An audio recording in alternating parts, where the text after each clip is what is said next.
Just after the 2020 presidential elections, my guest suddenly found himself acting director of CISA and leading the country through some of the worst cyber and ransomware attacks on government and private networks.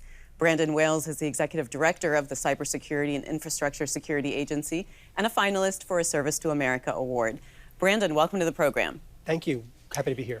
So you were not expecting to be made director right after the November 2020 elections. Tell us what happened.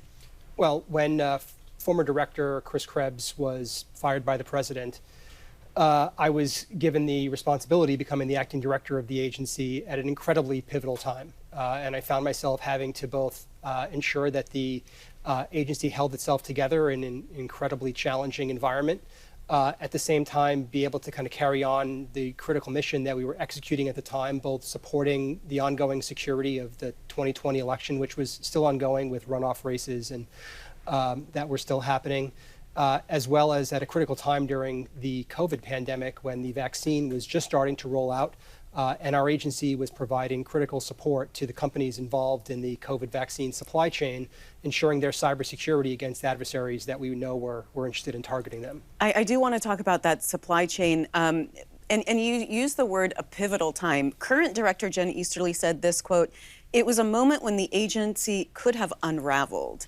What does that mean? What does that mean for CISA to unravel? I think that any time you have a loss of a leader, particularly Director Krebs, who had pulled the agency together after it was formed in 2018, had really brought it to prominence through our work supporting the 2020 election and improving election security across the country, and the kind of rapid loss of Director Krebs and Deputy Director Matt Travis could have had a real impact on morale for the organization. That being said, I think the organization really rose to the occasion, rallied around the work that we were doing, and I had a real honor of kind of leading the men and women of CISA during that time.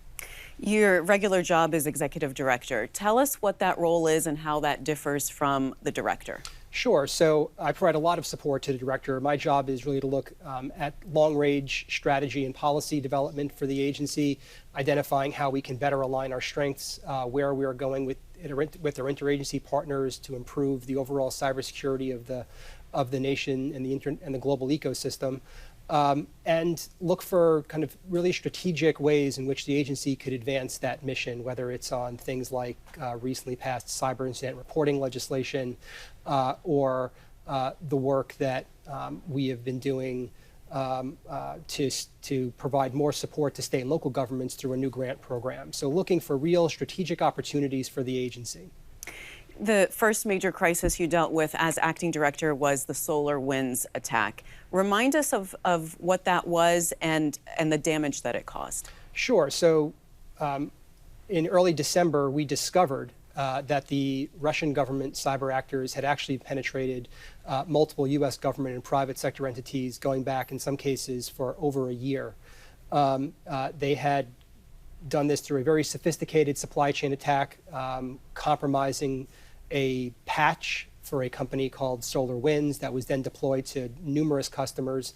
And the Russian government used that to gain access to government networks, to private sector networks, to Office 365, Microsoft Office 365, cloud environments, all to gain access to sensitive information, unclassified but sensitive information throughout government and industry.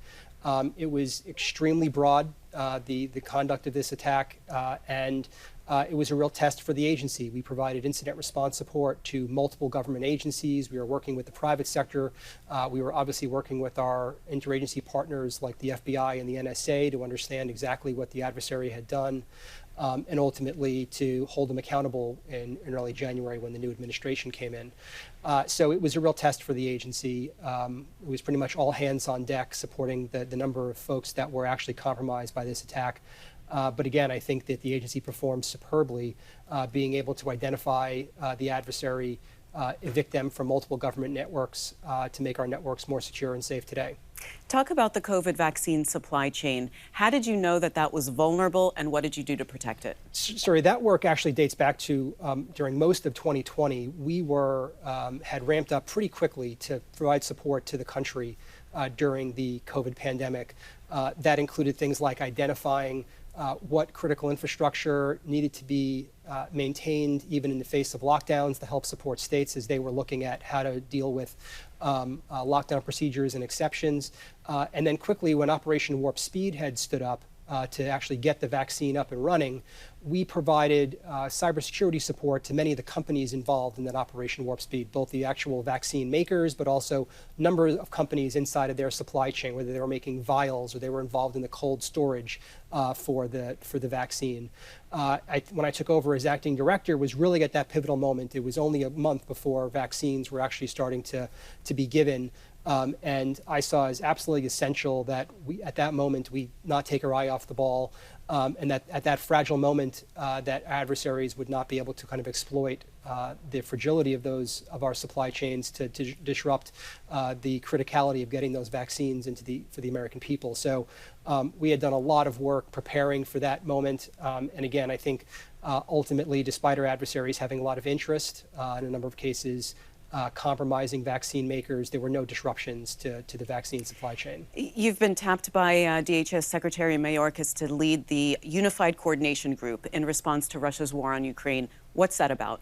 Sure. So dating back to late last year when we first got indications that Russia would invade Ukraine, might invade Ukraine, and the U.S. government was doing all it could to prevent that from happening, we began working with our private sector partners to help them be prepared if, for example, Russia was to retaliate against the United States in the event that we put in place strong sanctions with our partners, like that came to bear.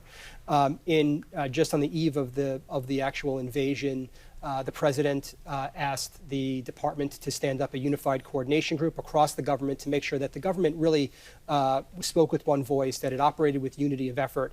And Secretary Mayorkas asked me to take lead for that effort to bring together our interagency partners to make sure that from a domestic preparedness and response perspective, we were ready.